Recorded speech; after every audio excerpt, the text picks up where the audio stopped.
John Rhys Davis here, Salah in Indiana Jones, and Gimli in Lord of the Rings. Give 'em hell, 3 guys and a flick. Ladies and gentlemen, please take your seats. The show is about to begin. This is a very big country. I tell you what I think is best thing. I'll take San Francisco, you take the rest of America. And if you ever come back to this place again, I don't think you're going to get off so easy.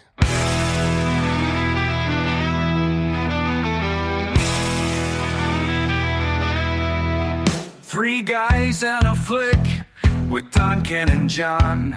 Dive into the movies well after the dawn. From the good to the bad to the wildly absurd. They give a fuck about films.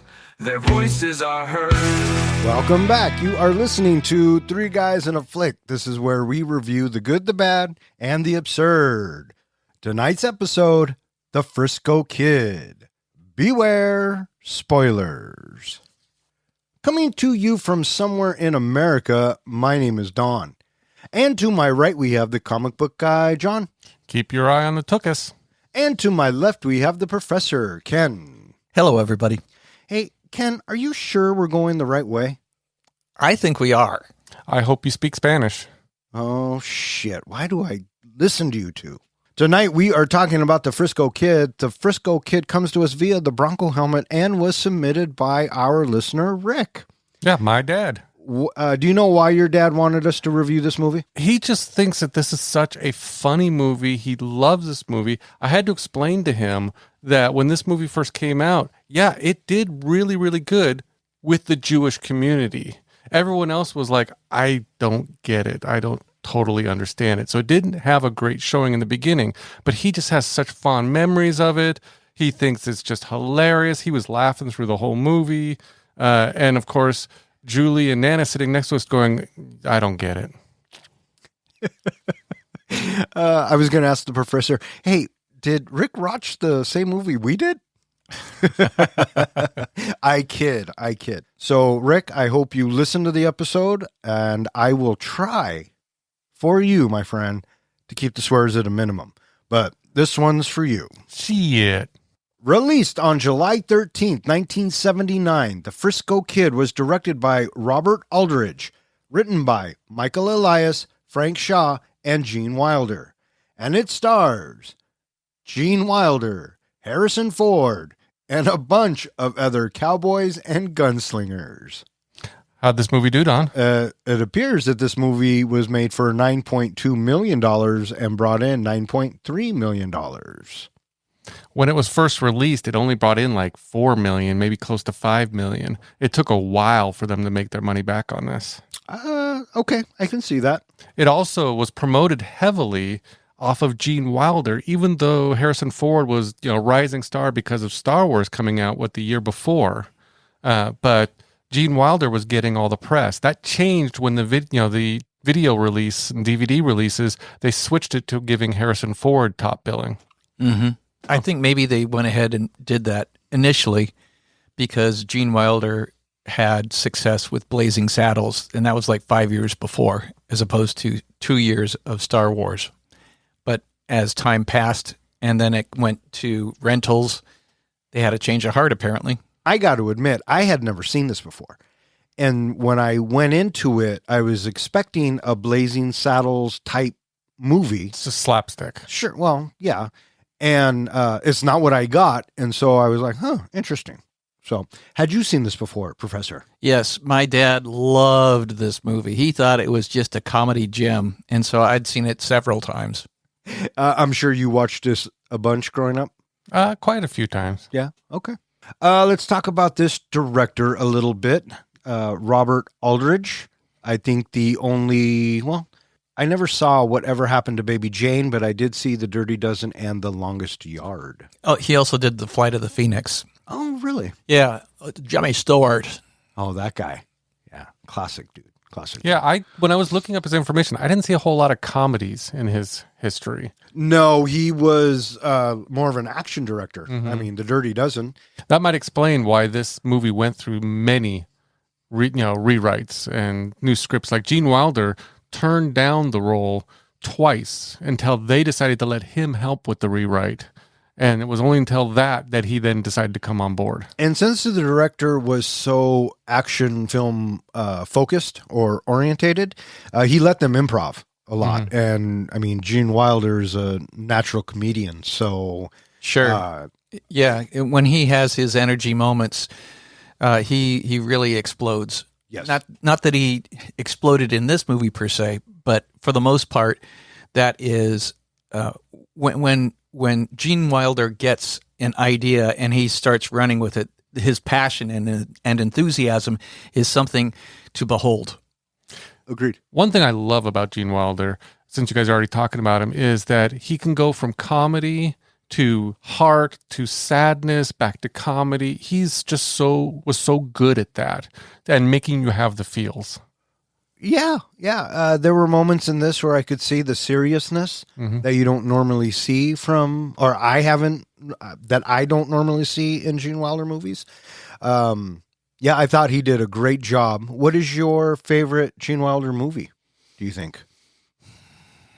Potentially Young Frankenstein. See, I think I think I'm right there with you, but I was introduced to Gene Wilder during his team ups with Richard Pryor.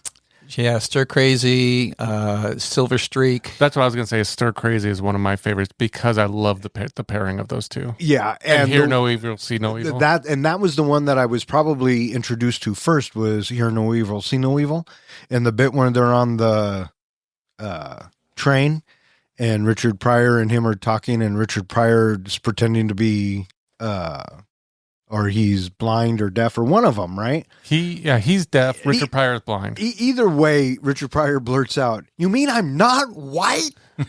So funny. And that duo is up there. So for me, Young Frankenstein and probably Silver Streak, because that's my favorite of the three. There's also Willy Wonka, the original Willy Wonka. I mean, But Richard Pryor wasn't in that. I'm just saying he was with Gene Wilder was really good in that as well. Yeah, he's a really good actor. Was a really good actor. And of course, Harrison Ford, real big stretch for him going from Star Wars to playing a scoundrel in this movie. Oh, you're being facetious. Okay, I wasn't sure if I got the sarcasm there at first. I thought he did a good job in this as well. I mean, he literally played an Old West version of Han Solo who was angry all the time, but you could see this angry character had heart as well. Yeah, agreed. For me, I think there are times where he overacted a little bit, but I chalk it up to him honing what would ultimately become a very iconic career. So, and it's really just the bits where he like lashes out at him. They just felt forced to me. But as soon as you see him on the screen, I thought the same fucking thing. There's Han Solo with a cowboy hat. I mean, he doesn't come in until 22 minutes into the movie is his first appearance. What did you think of Han Solo or in this movie? He was classic Solo. Yeah. Yeah, so much. What did you think of the chemistry between the two of them? I mean, I wouldn't, if I had seen the billing before seeing the movie, like knowing, what I know today, I wouldn't think that this chemistry would work between these two. I thought it worked great. I used the term adorable. They were adorable together, and you could feel the camaraderie. So they had great chemistry together. Yeah. It doesn't, unfortunately, the great chemistry for me doesn't save the movie, but they were a delight to watch. Great chemistry, rough story, I think and the choppiness of the movie kind of took me out a little bit. But they felt like the Odd Couple, or like I said earlier, 48 Hours, where you just get this two so different characters that you could feel their friendship, though. Feel it growing throughout the movie. Yeah. Did anybody else in this cast jump out at you? William Smith, who played Matt Diggs. I know we have at least done one movie that he was in. I think, Don, you said there might be 2 movies we've reviewed that he's been in? Yes, I did say that. And I think he always seems to play the bad guy. So one movie that I know off the top of my head, he was in Red Dawn. Yes, he was. He was the Russian colonel dude. He was also in The Outsiders. The Outsiders. Which character was he in Outsiders? He was the store clerk that Matt Dillon robs. Yeah. One of the 3 bad guys, D'Angio. Do you have his name? So there's George DiCenzo. That's him. Yeah. He plays Daryl Diggs. Yeah. We reviewed another movie with him in it. Oh, yeah. What movie is that? Back to the Future. I did read he was in. What role was he in that movie? Marty's grandfather. I love making him think. I I had to make you think too. I don't remember a grandfather in that movie. He brings home the TV. They watch Jackie Gleason. Oh, yes. Okay. Yes, Marty McFly had a grandfather, sir. And we met him. So here's an odd little nugget. The actor that plays the tough guy on the railroad scene that Avram hits a couple of times with his hammer. Oh, yes. That fella there, he quarterbacked the 69 Minnesota Vikings in Super Bowl IV. Who did they play? They played Kansas City. And they lost. Yes. Minnesota is one of the franchises who has never won a Super Bowl. Oopsies. Yeah. Regarding Harrison Ford in this movie, he wasn't the first pick. Do you know who the first pick to play Tommy was? 1979, Al Pacino. No. Robert De Niro. In fact, they had him all the way to salary negotiations. Harvey Keitel. Actually, the salary negotiations probably isn't true because he was really ill by this time. Was he? Yeah, he was really ill by this time. Burt Lancaster.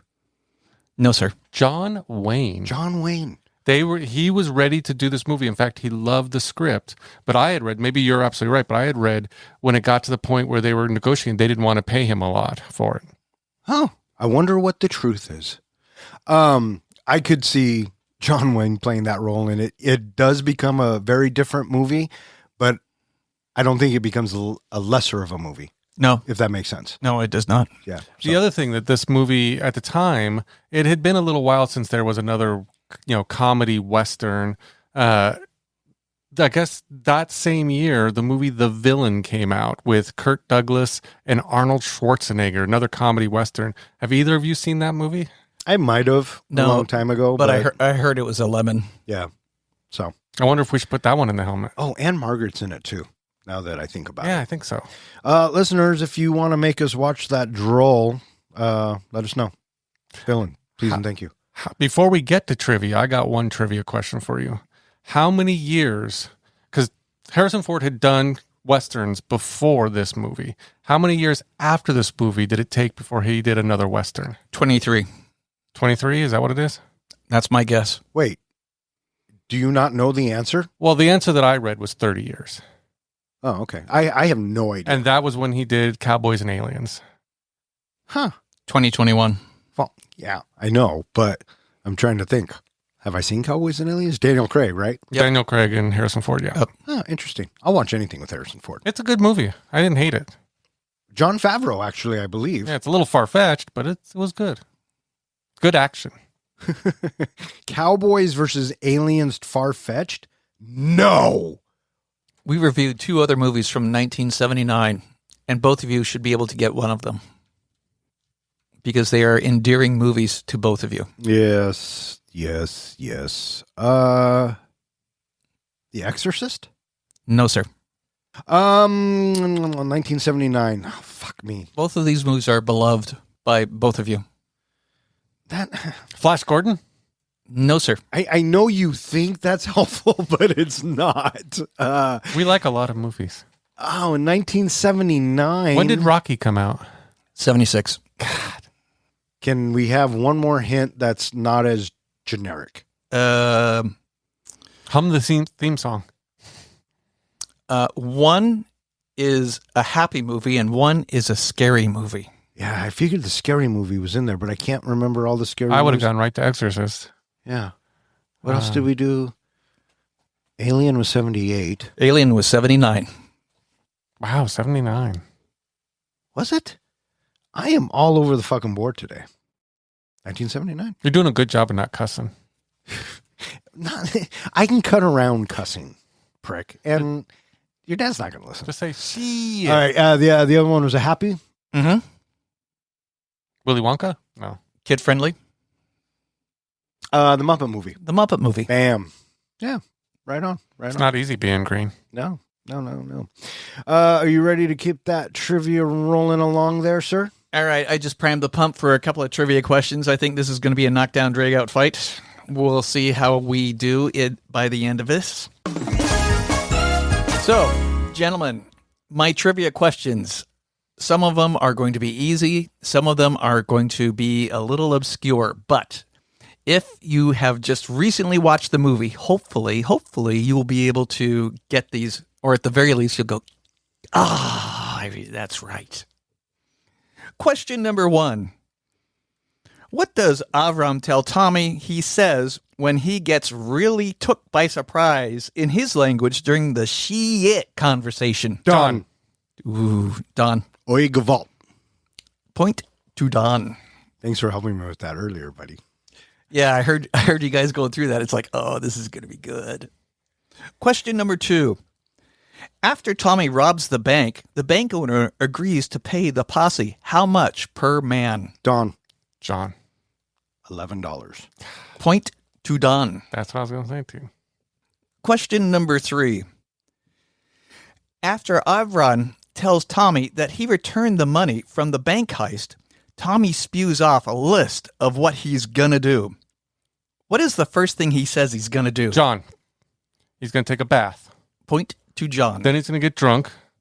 Then he's going to find a whore with big tits. Big ass tits. Big ass tits. Then he's going to get drunk again. And then he's going to rob a bank. Wells Fargo to get his money back. Mm-hmm. That's right. Question number 4.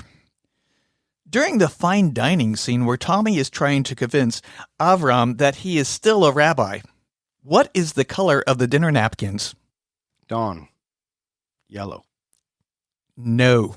John. Blue. No. They're a bright red. Bright red. Question number 5. After Tommy interjects himself into the final showdown that Avram is forced to participate in as everyone watches on, Tommy yells, "Reach for it!" What does he yell next? John. Please. Point to John. That leaves us with a tie-breaking question. Oy Gewalt. Oh, shit. After Tommy shoots and gets a second fish so they both can eat one, what does Avron say? I don't remember. I can't wait to eat. If you had been here yesterday, we that's could right. have had roast chicken. That's right. I remember that. So we'll end with a tie this week? We end with a tie this week. It's better than a loss, I suppose. Well played, gentlemen. Well played. Thank you. Thank you very much.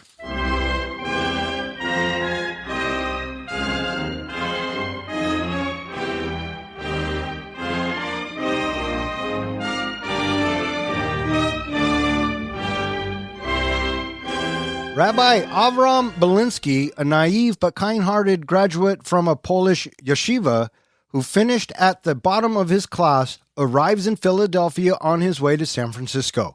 He has been chosen to lead a synagogue there and is entrusted with delivering a sacred Torah scroll across the country. Inexperienced with the outside world, Avram quickly falls victim to 3 conmen, Matt and Daryl Diggs, and their partner, Mr. Jones, who convince him to help buy a wagon and supplies for a journey west. Once they have his money, they rob him, beat him, and leave him stranded on a deserted road in Pennsylvania with almost nothing. Determined to continue his mission, Avram sets out on foot. Exhausted, he stumbles upon an Amish community and initially mistakes them for fellow Hasidic Jews because of their traditional clothing. After realizing they are Christians, he faints from shock. The Amish kindly nurse him back to health and collect enough money to send him west by train.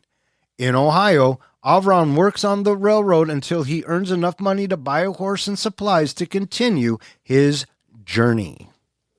So the movie opens with the title card, Poland, 1850. And we see a bunch of rabbis, and they're all arguing with each other at this table.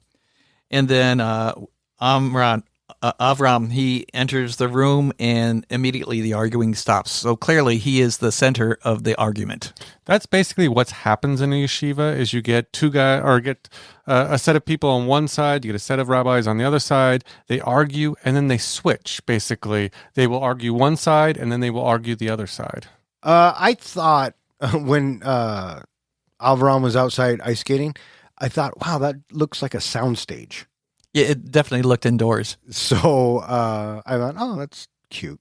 And so we have the head rabbi. I don't know if he has a different title or not. No.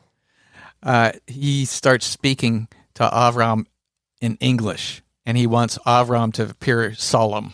Yeah. And But do you notice how much he kept failing? Like he kept giving away like what the rabbi was telling him? oh, yeah. I got the impression that, they even mentioned he's the bottom of his class. They're kind of like, the other rabbis kind of want to get rid of him.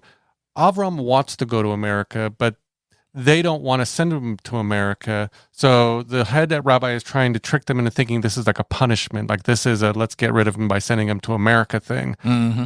Oh, really? I didn't pick up on that. You didn't? Oh. Well, that's how I whatever. took it, because, he's excited to go, but he's supposed to be sad. He's supposed to be sad that he's the bottom of his class and having to go to America and can't stay there. Oh, that's why he told him to be sad. Yeah. I got it. And then so he heads to America. Philadelphia card, and he arrives. The home of brotherly love, where the brothers love each other or something is what he says. Yeah. And it turns out that whoever was on that boat to Pennsylvania and was next headed to San Francisco, They were going to take a boat to San Francisco. they missed their flight. Well, their boat left a day early Right. because of the gold rush and didn't, stick around. So now they have to wait, 2 months Something like that. for the next boat unless they want to try to travel on their own. Okay, And- so is the Panama Canal's not open yet, so that means they got to go around South America? I guess. Geography, man, not my strong suit. I don't know. Didn't they? I thought that they would sail down to that area, get off the boat, travel across land, get back on another boat and travel. I thought that's how Now they that used to sounds do it. prudent. I think that's what they used to do because if they had like supplies on the boat, they'd have to go all the way around. But if the boat was just taking passengers, they could travel by land for part of it. No wonder it took 2 months. Yeah. Yeah. So there you go. And, it's not looking good for our protagonist who is on this quest. And throughout the exchange, he stumbles upon The guy in line behind him. is crying, Mhm. right? He's like, oh my God, what are we going to do? What are we going to do? He's got to go get to his dying mother, and now he can't get there in time. And he sold his wagon and to buy the boat ticket. And so here's how jaded I am, right? After watching as many movies as I've watched and being the age that I am, as soon as I saw him, the guy crying, he just looked like he was up to no good. Oh yeah, And so Gene Wilder does a great job of being compassionate in this moment. Well, this is also supposed to set us for how naive he is. That he is fresh off the boat, basically. He will fall for Literally. anything. Yeah, literally. And so Daryl, I think is his name, talks about how they lost their carriage, they sold it, and now Avram's like, well, can you go talk to the dude and ask to, give him back the money, Right? like a return. And the dude's like, oh, okay. And so they go back to the carriage thingamadoodle. To Mr. Jones. And, Jones being the businessman says, I'll buy it back for you, but at a profit. Yeah, I sell things and buy and sell things for profit. And Daryl and his brother Matt are like, oh, dude, we don't got no money. And here comes Avram, right? He's like, what if I paid you the $50? Well, the way he's seeing it is he would have paid that money for the ship anyway to take the boat. So why not just pay for the carriage and be able to ride with them? Right. Well, he asks if he can ride with them. And then they're all like, Yahoo. And I'm thinking, no, dude, this is not a good start for you. It appears to be good, but I just feel bad for the guy. It just sets us up for our hijinks. Yes. Yeah, and when you see all three of these bandits, freeze when he offers to pay, it's just like, there's the second shoe dropping. Yeah. So then we have Avram in the carriage with him. He's kind of sitting in the middle between the two brothers. And we see Jones riding up behind.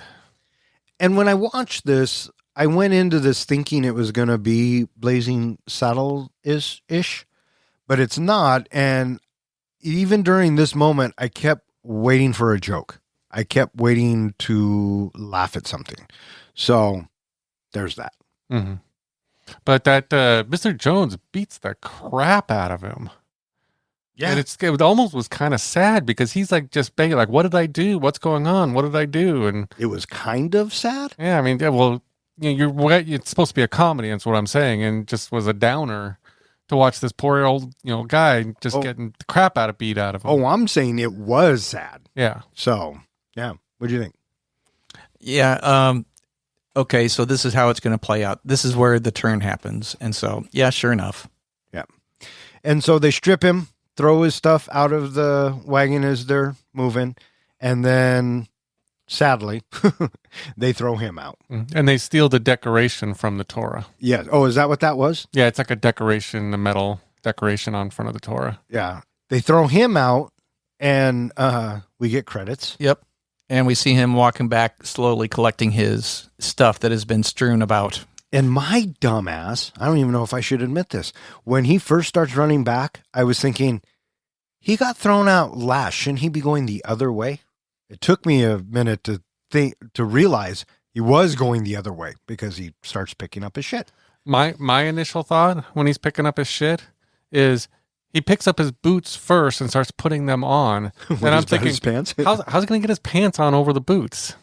Maybe they were wide-legged. Yeah, I don't know. Who knows? And so now he happens into some Amish people. Which he mistakes for other Hasidic Jews because he overhears them speaking German, which is, close to Yiddish. And, so he thinks he's with his people. He gets so excited until he sees a Bible in the guy's pocket. And, as a lot of people do when they see Christians, he faints.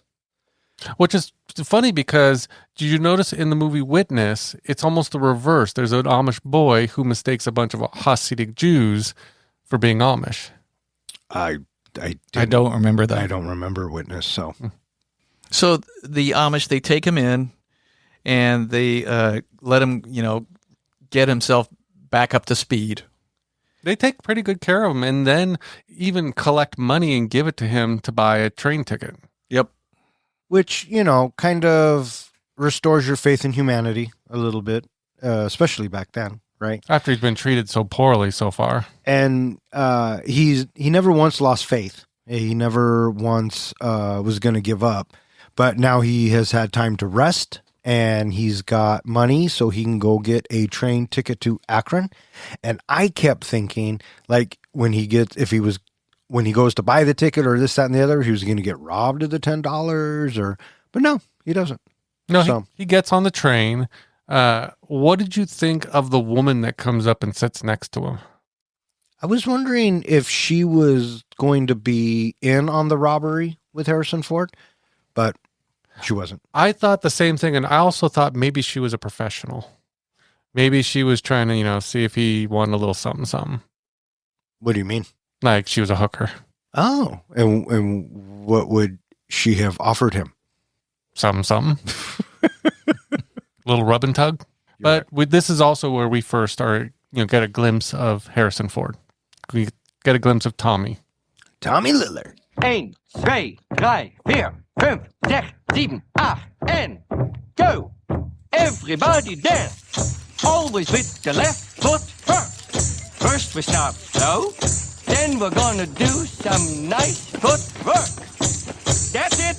That's good with the hands. Watch that lady. I think that lady's a Jewish Indian. Continuing west, Avram meets Tommy Lillard, an easygoing outlaw and bank robber with a surprisingly kind heart. Despite Avram's naivety, constantly creating complications, Tommy is charmed by his honesty and takes him under his wing. As they travel together, the unlikely pair encounter a series of challenges across the frontier. When Tommy robs a bank on a Friday, Avram refuses to ride on Shabbat, even with the posse chasing them. Along the way, they experience Native American hospitality, struggle through harsh winter conditions, and accidentally disrupts a Trappist monastery vow of silence with Avram's well-meaning gratitude. Their journey deepens into genuine friendship as Tommy protects Avram, and Avram's unwavering faith and sincerity begin to influence Tommy. So our first introduction to Tommy is basically Avram has gone to the bathroom because he kind of got startled by the woman. And while he's in the bathroom, Tommy comes out and robs the train. And so maybe this is what it is with me in this movie. With Avram going to the bathroom, I'm assuming there's going to be a joke or a mistaken identity, some sort of hijinks and shenanigans. But no, they play it completely straight. And I think that threw me off a little bit. They did have him come out after the robbery while everyone's all freaked out. And They'll have their hands up in the air still. And he thinks that they're playing the Simon Says type game.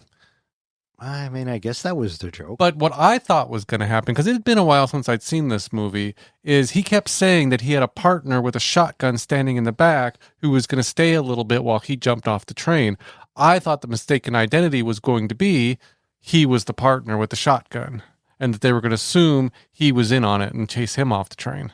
I was thinking the same thing, but his gentle nature does not convey a robber at all. No, I don't think so either. And when he walks out and he's walking toward the, back to his seat, I thought the same thing. I thought they were going to go, oh, fuck, is this guy? But no, they played it really straight. And with the Simon Says joke, maybe the joke just went over my head. I don't know. Mm-hmm.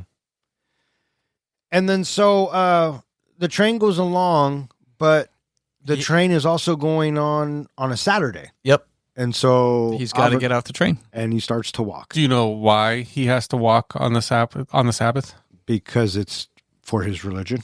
Part of the Sabbath is like Orthodox Jews, they can't make things work. They can't do work, and they can't make things do work for them. So the train would actually be doing the work for him, so he cannot ride the train or ride a horse or anything like that on the Sabbath. He decides to join the railroad, and he's going to do some work laying new track. This was a little slapstick, but I thought it was funny with the whole hitting the guy in the foot thing. It could have been, I guess, if it was filmed right. Mm-hmm. A lot of this filming and cutting were very jarring. Yeah, that's what it was for me. It was clunky. And it was clunky. It didn't feel like a smooth transition. It also, or any of that. It also felt like they were kind of building up these storylines, these jokes, and then just cutting to the next thing super quick. Yeah. So like, That's there's how no I took it payoff to the joke. Yeah, that's how I took it as well. Here's a funny little anecdote. Now, here's another funny little anecdote. Yeah, and I think it's funny that, he does hit the dude with his hammer and he calms him down. And keeps hugging him. Yeah, because he clearly he's not meaning to do it. Yeah. Right? I just like how the guy switches with the other person and then he still hits him. And then later on drops the bucket on him or something. Yes. Yeah, he clocks him in the head with a water jar. I don't know. I think his name was like Paco or something like that. Or what was it? It might have been Paco. And you think that guy would just kill him. Yeah, you would think. How long do you think he stays there? It had to be a little while because he earned enough to buy a horse. Right. Yeah. But he doesn't earn enough, and he buys a horse. Yeah. And so, of course, all of them are like, you're going to die out there. You have no idea where you're going. You're going to die. And he doesn't care. He persists, and he goes the wrong way. Well, I mean, to be expected. Yeah. You get a little scene where we got raccoons that are robbing him. I love how he wakes up and he's cuddling with one of the raccoons while he's dreaming about the woman that he's going to marry. Yeah. And then we get a little montage of him trying to catch food. Well, I liked right before that when he's yelling at the raccoons and everything and he scares the horse off. And then he's like chasing after the horse going, I'll be nice to you. I'll be nice to you. We'll be friends. And then this is where we happen into Tommy. And they are strangers. He's standing in the water getting a fish. And then we get him shooting or yelling at him, what are you doing? And, Tommy shoots a fish. Well, right here, we'll find out that Tommy is ace shot. He's a skilled marksman. He's a skilled gunslinger. Oh, sure. Yeah. And, I mean, so good, he gets 2 fishes.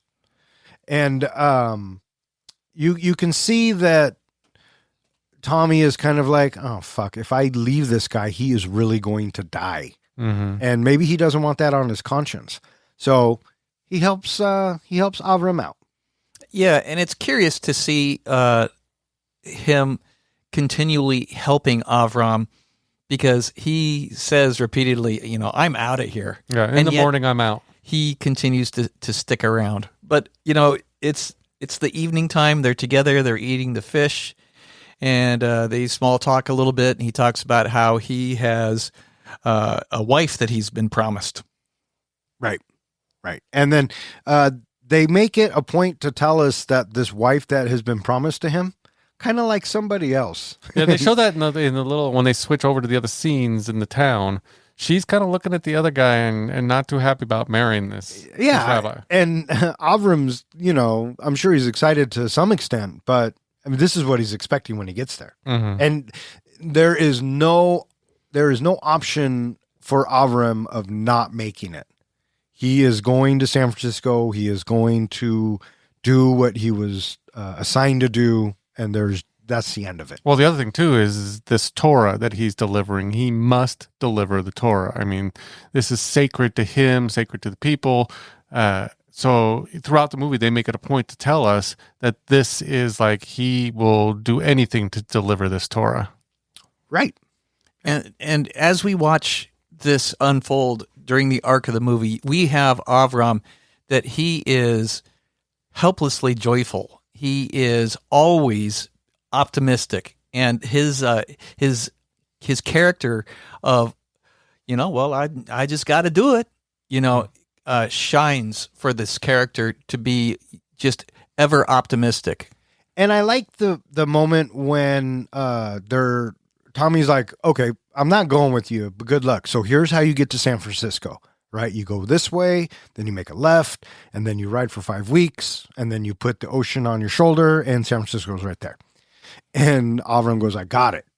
And Tommy's like, okay. And then he falls off his horse. All the stuff falls off his horse, Yep. Gets back on, and is told, I hope you speak Spanish because you're going the wrong way. And then so it's at that moment, Tommy's like, God damn it. He points to his horse's butt. Mm-hmm. He says, what's your word for this? Tuchus. Don't take your eyes off this tuchus until we get to San Francisco. So it's at that moment you're like, oh, thanks, Tommy. Mm-hmm. Heart of gold. Do we get a couple of camping montages, or do we cut right to the town? We get you get some writing montages, I think, because you get to see a lot of really nice scenery, a lot of background scenes of the old West, kind of the old America. And you kind of frontier. And you get dialogue with Tommy and Avram getting to know each other as well. Bits and pieces. Yeah. There's a big river jump scene as well, where they jump with their horses into the river. Oh, yeah. See, I had to roll my eyes at that. Yeah. Yeah, that whole thing with Avram jumping off because the horse got scared, I kind of understood, but I don't think the horse really would have jumped off the cliff. Harrison Ford's Tommy made his horse jump off that cliff. Yeah, it's really crazy. Yeah, first of all, if anything jumped off that cliff, they'd probably die, especially a horse. So again, I had to kind of roll my eyes at that bit. Yeah, but again, they're going for kind of the slapstick Blazing Saddles, kind of nothing goes wrong. Now, does the snowy thing happen before they get to the town or after they get to the town? After.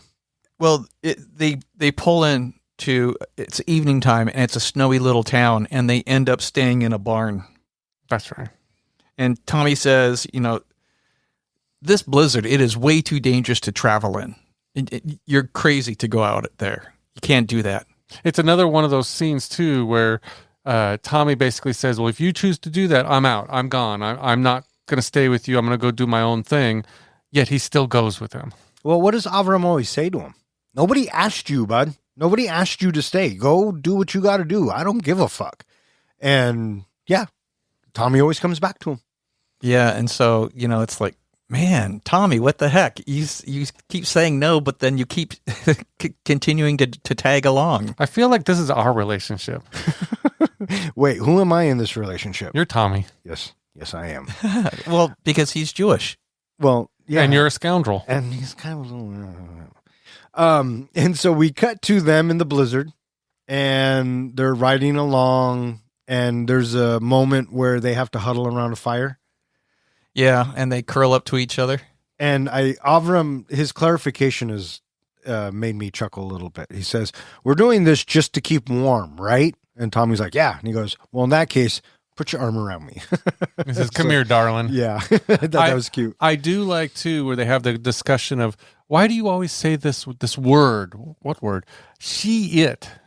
So they make it out of the mountains, and they come into town, and they stop in the town for just a moment. I like how Tommy basically says, I'll be right back. Hold And my just horse. Yeah, he leaves Avram just sitting out there. Yeah. And Tommy pulls up his mask, walks in, robs a bank, and then when he comes out, he jumps on the horse, and you get classic Harrison Ford here, right? He goes, go, go, go. Yeah, I mean, we just robbed a bank. And- What do you mean, we? Avram's like, what the fuck? And they take off, and then they start running. Now, my question, do you think from the beginning, Avram knew that he robbed that train and that he was a bank robber? Because he kind of No. said at one point No. he's a bank robber. I mean, he said he was a bad guy at one point. But I kept thinking he's going along with this guy that he knows has done bad things. Maybe, but I don't think he knows anything about the train Okay. because he was in the bathroom, remember? Yeah, but I'm sure other people had said, but he probably hadn't paid attention to him, I guess, at that point. I mean, that's a lot of thinking that you're doing Yeah. there. So they stop for just a moment. Tommy's like, we can't stop. He goes, but, Avram, he feels so betrayed. Yeah, he's genuinely hurt. He's like, how could you do this to me? I thought we were friends. Because now they're after me. And Tommy's reasoning is, well, you're getting half. Yeah. You his didn't logic, do nothing. His logic is you're getting $350. Yeah, but Avram's not having it. I mean, he's a morally uncorruptible soul. Yeah, so he even says, as soon as we get to the next town, I'm mailing back my half. which I had to chuckle. I mean, who does that, right? So it's the next morning, and Avram, he starts walking the horse. It's like, the posse's coming. I don't ride on Shabbat. So Tommy, he says he leaves him behind. I'm out of here. And for some reason, they're able to. Avram's able to catch up to him.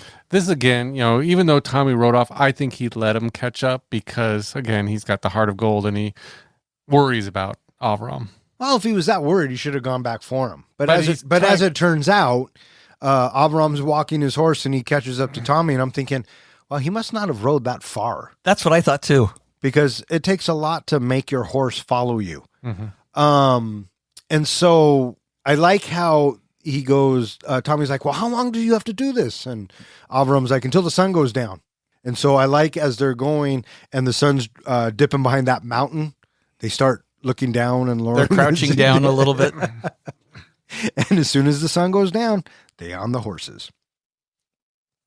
And so now they've been riding, and he says, why do you keep looking back? It's been 4 days. They're not here anymore. And so with that, what's that? I expect a little bit more with the posse, like even just the fact that when they give up or something to show us that they're not coming. We never really get any more after they kind of ride away. I was kind of with you on that because in the back of my mind, if I don't see them go away, they're coming back.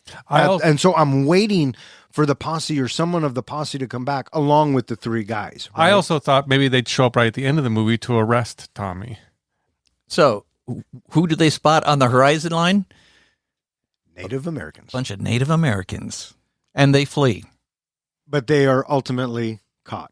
Well, they flee, and as they're fleeing, Avram realizes he must have dropped the Torah somewhere. So he needs to go back, and there's another scene where Tommy's like, okay, you go back, but I'm not going with you. I'm out of here. I'm done. And again, Avram's like, I didn't ask you. And then we just immediately cut that scene. Another rough cut, I felt like, to them being captured. All of a sudden, they're together again. Yeah. Jump cut.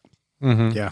It's like, okay. Did it feel like Ewok Village to you? Like, when Han Solo was tied up in the Ewok Village? Mm-hmm. Is very reminiscent to them. That's what I'm up. kind of thinking. Yeah. And I was also thinking to myself, this isn't going to go bad because Avram won't let it because he's a good person. And I think that the fact that the chief wanted to get to know him was a good story arc for it because it could have gone very bad. But all of this bad stuff had been leading up already.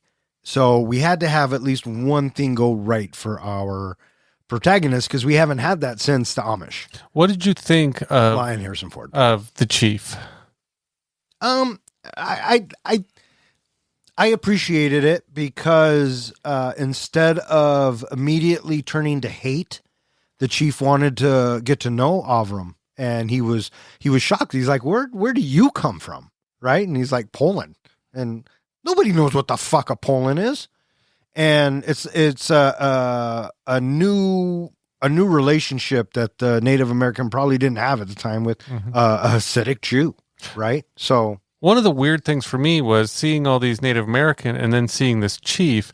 I'm like, he doesn't look very Native American, but that was a 1979 type of thing. See, I didn't want to say that because that was the first thing I thought was they whitewashed a Native American chief. I looked up the guy who played the Native American. White, right? He's Italian. He's been in a bunch of Italian like mafia type movies. So yes, white, right? Yes. Yeah. You know, what I found interesting was when we have Avram being lowered down to the heat of the fire. The purification, the fire purification. His hair should have been catching on fire. I thought the same thing too. In fact, I read that was a really hard scene to film because they had to angle it just right to make it look like he was going down a fire. But again, this was supposed to test his faith and everything, and he wouldn't give up the Torah. He was ready to be burned, not to give up the Torah. Absolutely. Yep. And I mean, this is his mission. Trial by fire. Yeah. And the chief is like, you die for this? And he's like, yes. And he goes, what if I let you go and you let me keep it? And he's like, no. And all these different concoctions. And he says, okay. And then I'm with you fellas. I thought his hair was going to go up because it's curly and it's hair and it's really flammable. Yeah. But no. And that would have gone up. Whoosh. Well, it's a good thing that everybody wore asbestos at that time. Yes. It flame retardant. Flame retardant. But I guess the whole point was, he releases, Avram because of his bravery and his dedication, and they release Tommy because of his heart. He says, yeah, he looks at, the chief looks at Tommy. He's like, yeah, you talk too much, but you got a big heart, not as big as your mouth, but which I thought was a good line. And so they let him go. I did like how Avram tries to talk to him, and he's talking to him in like this broken English of, you let us go. Oh, that's right. He's like, you're a strange man and don't speak English very well. But And then they're like, oh, okay. So now it's dinner time and they're having a celebration, getting to know each other. And Tommy, he's telling Avram, take it easy on that stuff. And I caught the inference right away. Was he eating peyote? Peyote. Oh, yeah. I got that right away, too. The other thing I thought was I love their discussion about God. What can rain. Can your God make it rain? Can you bring us rain? And he's like, well, that's not, God could, but that's not what he does. He gives you what you need, not what you want. And he's like telling him, no, my God will not bring you rain. It's not going to bring you rain. And all of a sudden it rains. He goes, sometimes he changes his mind. Which you kind of had to see coming. Yeah. And then the whole... Before we go past that, what did you think about Tommy having the arm candy? The girl that was kind of flirting with him? Yeah, she was like curled up with him. Oh, yeah. I mean, come on, dude. He's Harrison Ford. I'd curl up with him. And so as they're going along, the Native Americans, they're doing their dance and singing. And the chief looks at Avram and goes, how do you express joy? And Avram's like, we dance, we sing. Is that good? No. Do you know what dance he did? What he was teaching them? Is that the bar mitzvah, mazel tov, Hanukkah dance? That's exactly what it's called. You mean the Hava Nagila? Yes, that's exactly what I meant. Yeah, it's that very similar, and they go in and out. Yeah. Okay. Yeah. Yeah, I got to do a couple hours of that at a wedding that I went to last summer. Oh yeah, yeah, that's fantastic. I liked this scene. I thought it was very well done, and I appreciated it. Yeah, it was a joyful scene. And I mean, this is kind of what I was expecting more of the movie to be. But I mean, we got what we got. Of course, passes out. Avram just passes the fuck out. And when he wakes up in the monastery, I was like, how did that happen? Yeah. What? Another jump. It's like, why? I kind of thought maybe, he had passed out, but maybe he was on like a drug binge on, hallucinogens or whatever for the next few days while they rode to the next place. Oh, I don't know if he was on a binge because I think he took too much and it was just prolonged. Yeah. And I mean, I think maybe the filmmakers want you to fill in the blanks But yeah, it's just a lot of rough cuts. Yeah. But And- I do like how when he wakes up, he thinks he's in Christian heaven. Oh, yeah. Yeah. And the guy who plays the monk that wakes him up, do you recognize him? God, he's been in so many different things. He was in Batman. He was in Taxi. He's been in or Taxi, this TV show, a bunch of different things. He was in Taxi, the TV show? He played a husband of somebody, I believe. Oh. I think he was. He was in Batman Returns. Batman Returns, that's Yes. what I meant. Yes. And Fast Times at Ridgemont High. Yes. Yeah, I've seen his face a lot over the years. Yeah. And I think it's funny and ironic that they are in a monastery where they don't speak. And Avram loves to speak. And just cannot stop talking. And he reminded me of somebody in that moment. That's not very nice to say about Ken. And I thought it was cute that Avram is just trying to be gracious and say thank you. And he's loving the food. And then he makes one of them talk. Or he gets one of them to talk. well, he goes, thank you. And the guy goes, you're welcome. And then another little moment was when everybody starts laughing. Well, there was that dramatic pause where Yes. it's like, oh my God, what did he just do? And then they start laughing. Yes. Because it's just a reflex statement. I don't want to say he's duped into it, but it just happens out of an old habit. So we cut to a town, and Avron said that I gave the money back. Which pissed Tommy off. He was angry. Yeah, he was. And Tommy, he's going to live it up. Yeah. He's going to go into that saloon, going to get a bath, find a big-tittied woman, and get it on. Get drunk. And, of course, here's Avram, who's just hanging out outside. He sees a guy, woohooing and dancing. So Avram wants to dance and woohoo a little bit. Sheriff comes by and tells him, you can't do that out here. Not in this town, son. So that kind of gets him to go into the saloon. And when he goes into the saloon, who does he see? The men who robbed him. Yeah, the two brothers and Mr. Jones. And Mr. Jones is still wearing the Torah decoration. And the first thing that Avram does is he walks over to Mr. Jones and he just rips the decoration off. And I thought at that moment, all three of them would probably rush him. But they don't. They just kind of stand there. And now Avram's like, all right, fuckers, you owe me some money. I thought it was funny at first. They say that they don't even know who he is. They don't recognize him at first. I'm thinking, how do you not recognize this guy that you just threw out of your carriage and all that? It was maybe months before, but he's kind of a different character. I think they would not forget him so easily. I think they're just trying to blow him off. You think so? Newsflash. They were lying, John. They're thieves, scoundrels, hooligans. So scoundrels without a heart. Well, yeah. Okay. Yeah. And he starts fighting them. Yeah, he punches, which one, Matt? Or what's his Matt. name? And I'm thinking, wow, he went right to the violence. And, it doesn't go so well for him because it's ultimately 3 versus 1. And they do that whole trope where one punches him, he flies to the other, they punch him, they go back. And then they lay him on the bar. And what was the dude's plan? Was he going to bash his head in with that keg? That's what I think. That's what I was thinking. And why everybody just stands there and watches that. What are you doing, people? The fighting, I understand, just standing around watching. But if this guy's going to get his face, that's murder, isn't it? Yeah. Well, I think their assumption is, if one guy starts something, you just let the other people finish it, because it was Avram that threw the first punch. Sure. No, and the fighting I get. And I guess if they were going to duel in typical Western movies, you got to go outside. But 3-on-1 and bashing him with the barrel, you'd think somebody would step in. And that somebody did. And did you see it coming? Yeah. I did too. As soon as they pulled up his arms and coming down, I'm thinking, here comes Tommy. And sure shit, there he was. And he shoots the barrel, which of course the guy keeps his hands up, keeps pouring down on his head.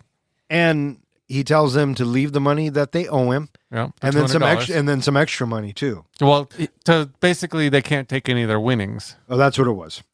And so now we have Tommy. He's made it. They've made it to the ocean, and Tommy's trying to say goodbye.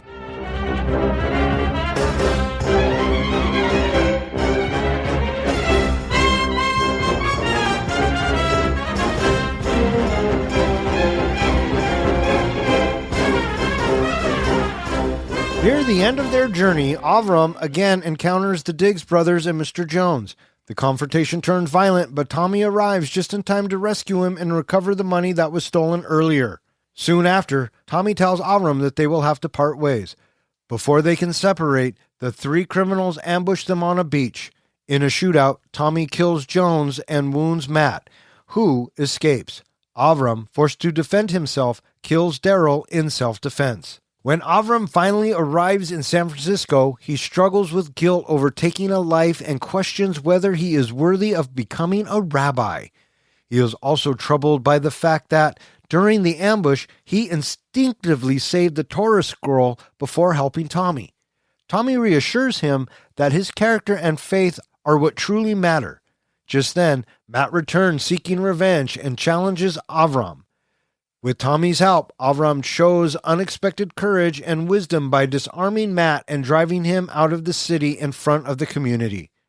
The story concludes with Avram embracing his role as rabbi and marrying Rosalie Bender, the youngest daughter of the synagogue leader whom he fell in love with at first sight, while Tommy proudly stands beside him as his best man. Roll credits. So you were mentioning how they have this best friend talk, and you're right. I think that was one of the most touching scenes of this whole thing when Avram basically says, I need my best friend to be my best man at the wedding. Yeah. He's like, I'm your best friend. He goes, you're my only friend. Yeah, it's a very tender moment. I've never had a best friend.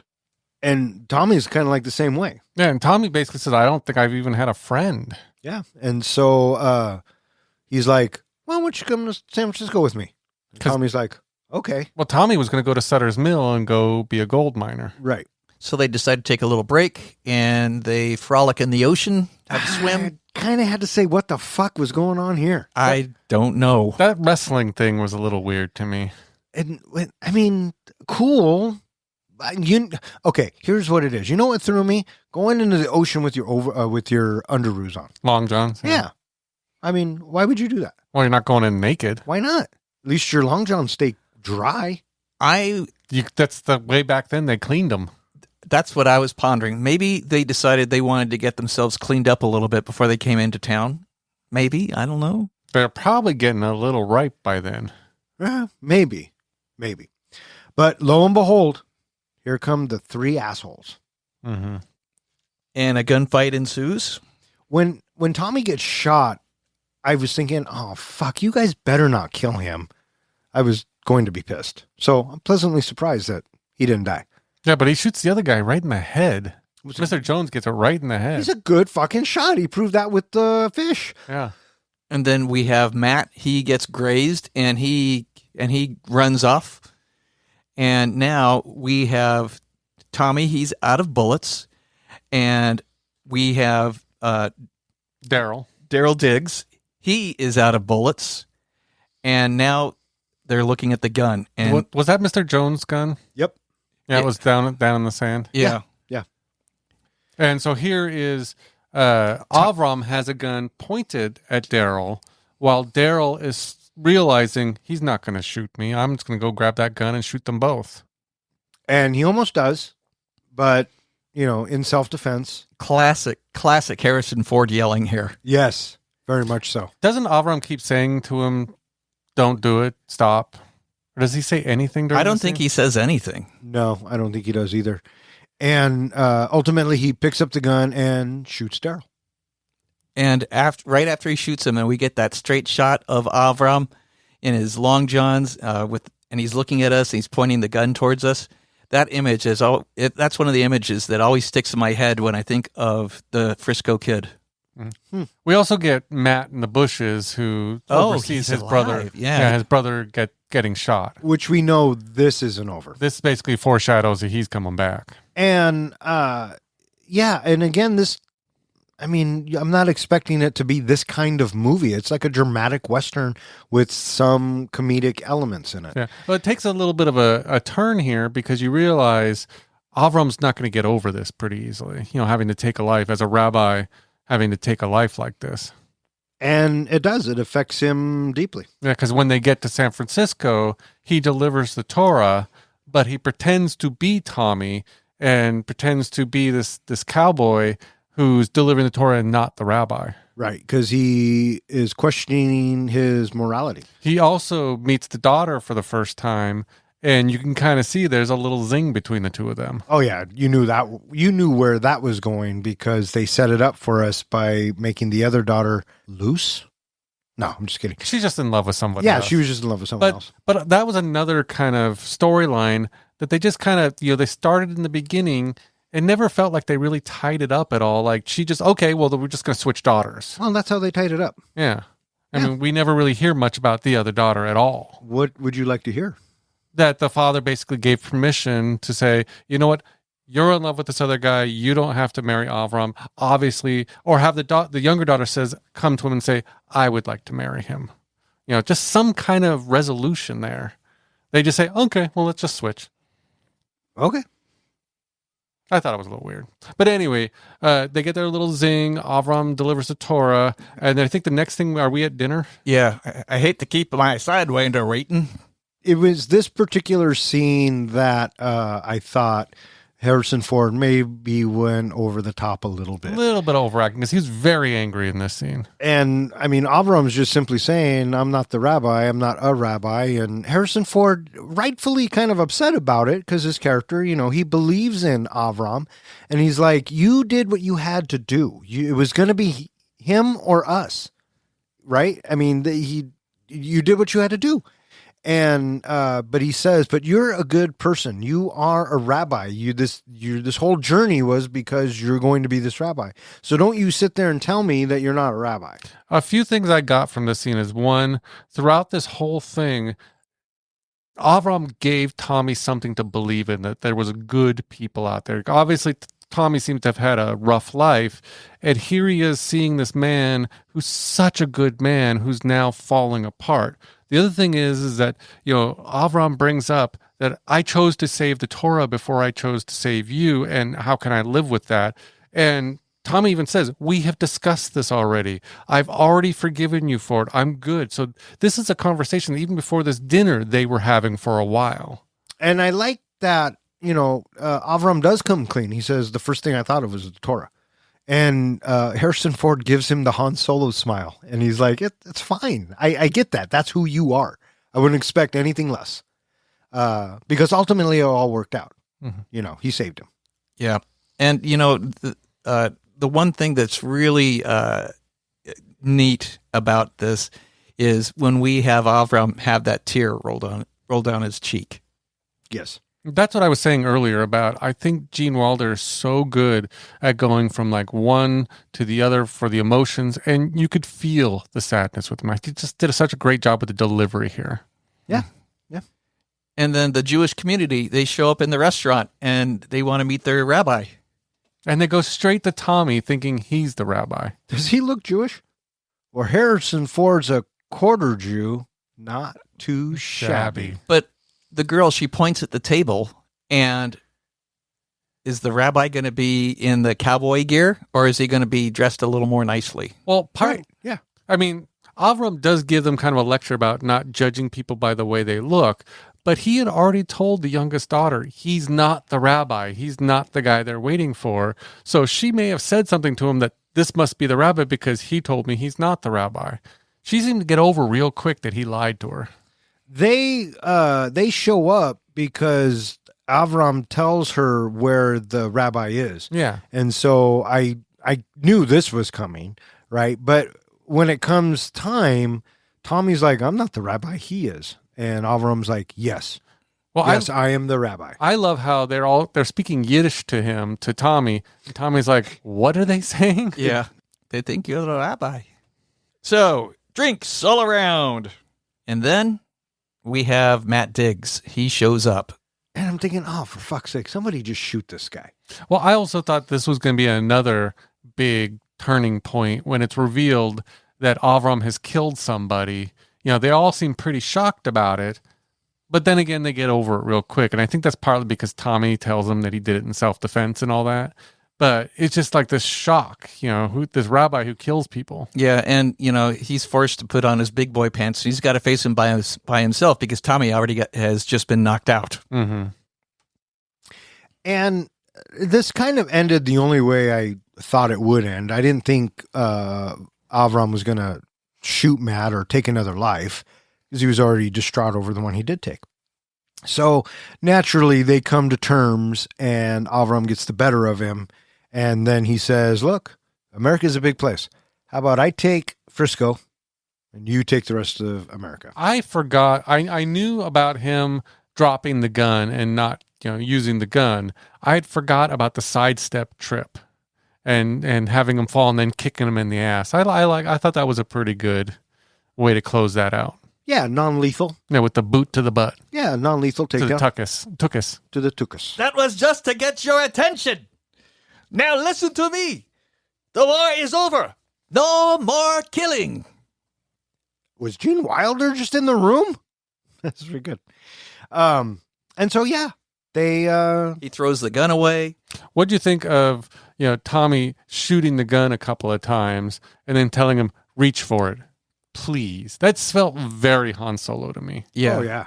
Oh, yeah. And Tommy, he lets everybody know this is how it went down.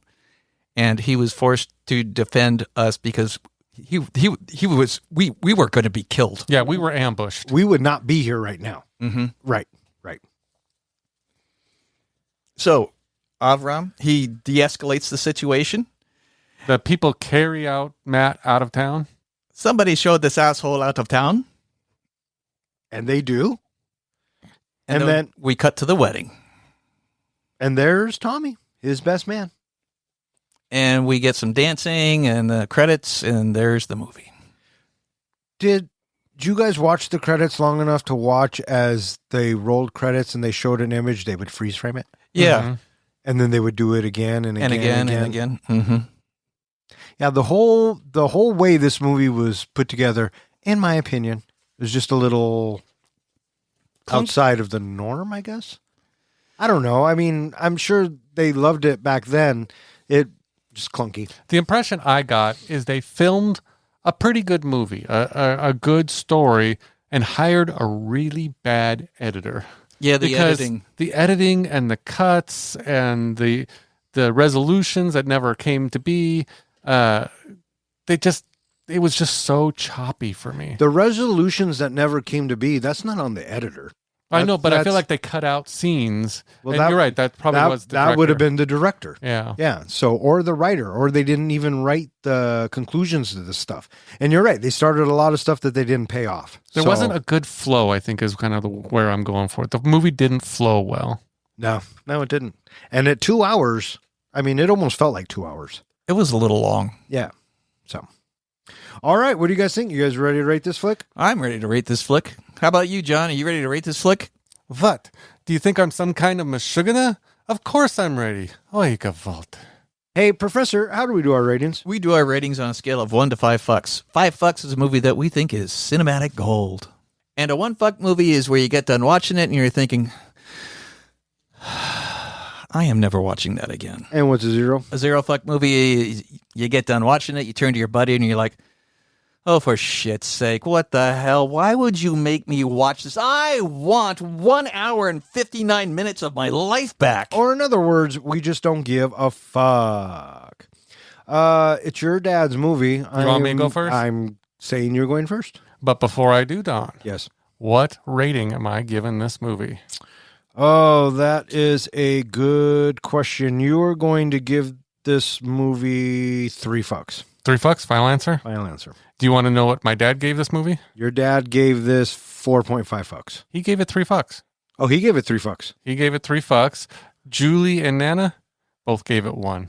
The Frisco Kid is very much a product of 1979, when comedies were slower, looser, and driven more by characters than constant jokes. Well, with the exception of Blazing Saddles, of course. Today, a movie like this doesn't quite play the same. At its core, it's a classic buddy movie, with total opposites becoming unlikely friends. On paper, the chemistry between Avram and Tommy shouldn't work, but somehow it does. Gene Wilder and Harrison Ford both bring genuine heart to their roles. Unfortunately, the story feels chaotic and unfocused at times. There's a lot of heart here, By modern standards, the pacing drags and the slapstick feels a little bit dated. It's for those reasons I'm giving the Frisco Kid 2.75 out of 5 fucks. 2.75 fucks from the comic book guy. You or me there, guy? I'll go next. All right, you go next. The Frisco Kid was a childhood watch movie that I watched several times, and my dad, he would enjoy watching it, and so I would sit and watch it with him. So in general, I have fond feelings for the nostalgia that I get when I think about this movie. There are several moments in the movie where, like, oh yeah, and the chemistry that happens between Gene Wilder and Harrison Ford works for me. These two actors have some good acting sense in making these characters work and come to life. I like the ever hopeful spirit that you get from Avram.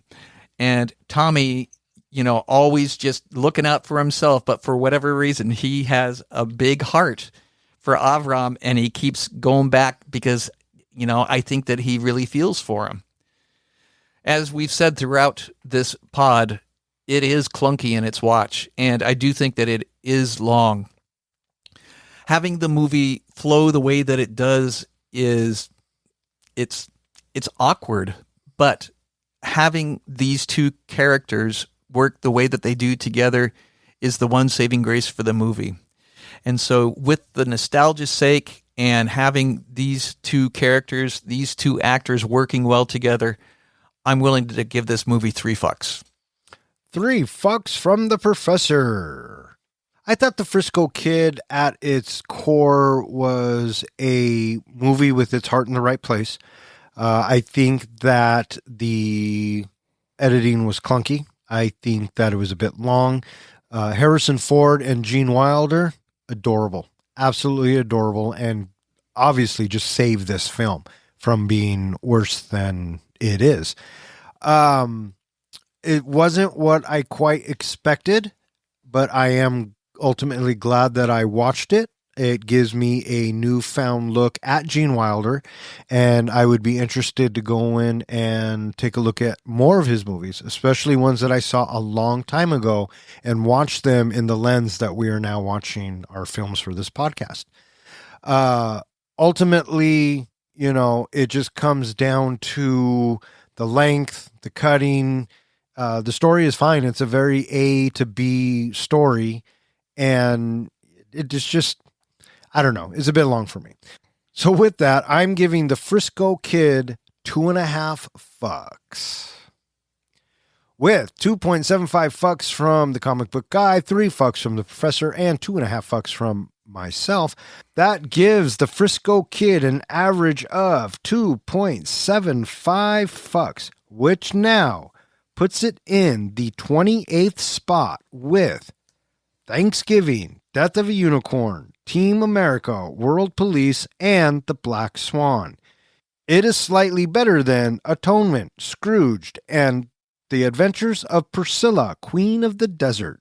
And it is slightly worse than Tommy Boy, Solo, A Star Wars Story, The Never-Ending Story, Trick or Treat, Identity, and The Last Dragon. Fuck off.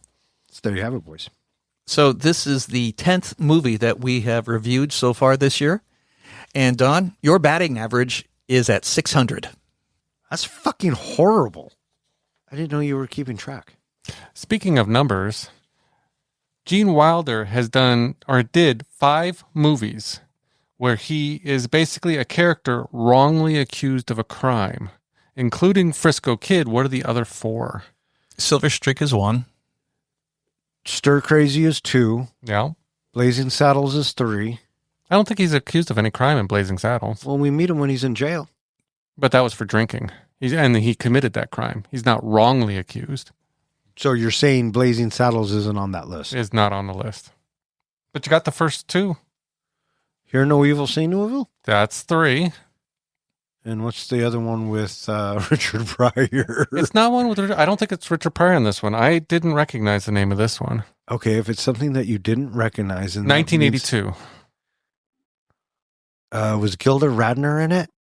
I was his wife, by the way. Yeah. Give me a hint. 1982. I told you I've never heard of this movie. You so are almost as bad as this guy over here. It's with Kelly LeBrock and it's called The Woman in Red. No. Damn it. Hanky Panky. Oh yeah. Was Richard Pryor in that one? No. But I think Gilda Radner was. I could be wrong. That is going to wrap it up for this episode of Three Guys in a Flick. If you would like to know which movie we're going to be reviewing next, please check out their website. Speaking of which, hey, John, where can they find us? Oy vey. They can find us at threeguysinaflick.com, where we go ahead and post all of our show notes. All of our movies are available there, all of our reviews, as well as a web form that you can submit a movie to go into the Bronco helmet. You can also find us at any of the social media. And in fact, on Tuesdays, I've been announcing what movie we will be releasing on that following Thursday. You can also find us at any place that hosts podcasts.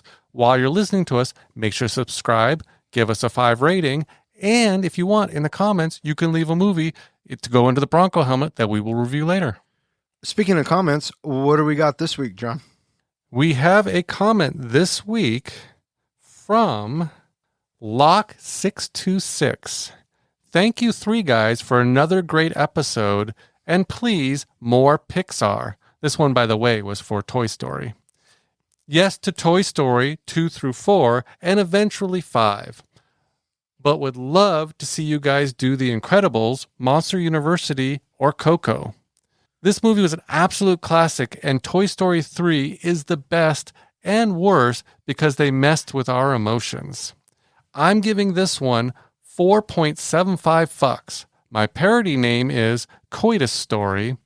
Mad TV actually did an adult version skit of Toy Story back in the day. Looking forward to the next one. Thank you, Three Guys. Well, thank you, Loke626. We appreciate the comment. I also want to thank Rick for throwing this into the Broncos helmet. We had a lot of fun watching it and reviewing it. We hope you have a lot of fun listening to it. I also want to thank anyone who listens and who has suggested a movie. If you keep listening, we'll keep recording. For Three Guys in a Flick, I'm Don. I'm John. And I'm Ken. Thanks for listening. 3 guys with some mics, yeah, dive into the flicks. We're here for the real talk, no time for the tricks. Starting as the captains, steering us right. Kid drops, now they're shedding light. John with the comics, bringing the hype. From the good, the bad, to the absurd, we break it down, make sure you heard. Passion for the screen, we ride or die about movies. You know we always give a fuck, no lie. Oy Vey. Very good. I can say that. Is that the equivalent to shit? It's almost like saying, what the fuck? Okay, cool. Oy Vey. Oh, maybe I start saying that. Oh, hey, that reminds me. John and I, we were kind of sort of talking, and we were thinking maybe we should rename the Bronco helmet the Seahawk helmet in honor of the Seahawks winning the Super Bowl this year. If either of you were half the fan that I am a Broncos fan, I would consider it. But since you're not, no. What if we win a third Super Bowl? Because that'd be the same amount of Super Bowl wins that the Broncos have. It has nothing to do with the Super Bowls. It has to do with the fandom. If we had a list of priorities, they would be very different between the three of us. Because my number one would always be Theo. And then number 2 would always be the Broncos. You said previously that it was Broncos, God, family. You're absolutely right. But I've changed my tune. Theo, Broncos, family. I do know that we had talked about before the Super Bowl, if it ended up being the Broncos versus the Seahawks, I wanted to put a bet on the helmet saying that whichever team won, that would be the name of the helmet. But I don't think Don was in favor of that. No, I wasn't. So I'm confused on why we're still talking about this. Thank you guys for giving me 12 minutes of shit I got to cut. And your blood pressure's gone up. No, it hasn't. I'm very calm. Rabbi Avram Belinsky, a naive but kind-hearted graduate from a Polish yeshiva, right? Yeah, very good. You did it. Now do it again. From the top. That's all I got. Yeah, so stick it in your tuchus. So with all of that being said, I'm giving Blazing Saddles. All right, what do you got? Well, before we get into the names, Dad, if you've made it this far into the podcast, I'm just going to say sorry right now. Or you could be more gentle and say, maybe you should just stop the show. Yeah, maybe right you here. should just push the pause button. Stop listening. But anyway, how many do you have? I only have one. You have one? How many do you have, Don? I have one. Okay, Professor, you go first. The Frisky Kid. That was my first one. That was my fucking first one, too. That was an easy one. I had the Frisco Cum. Okay. I had the Jizco Kid. The Jizco Kid. Huh. The Jizco Kid or the Frisky Kid? I think because all three of us had the Frisky Kid, we need to go with the Frisky Kid. I think so, too. So on the Jergen scale, I'm going to give it 3 tissues. I think I could do 3 tissues. I'm going to go 3.25. Oh, look at the stamina on this guy. And may all your days and nights be filled with happiness. All right, fuck off. Good night. When laughter and debates, we hit the sky. So tune in, feel the thrill, catch the vibe. As 3 guys in a flick, keep the passion alive. Fuck that.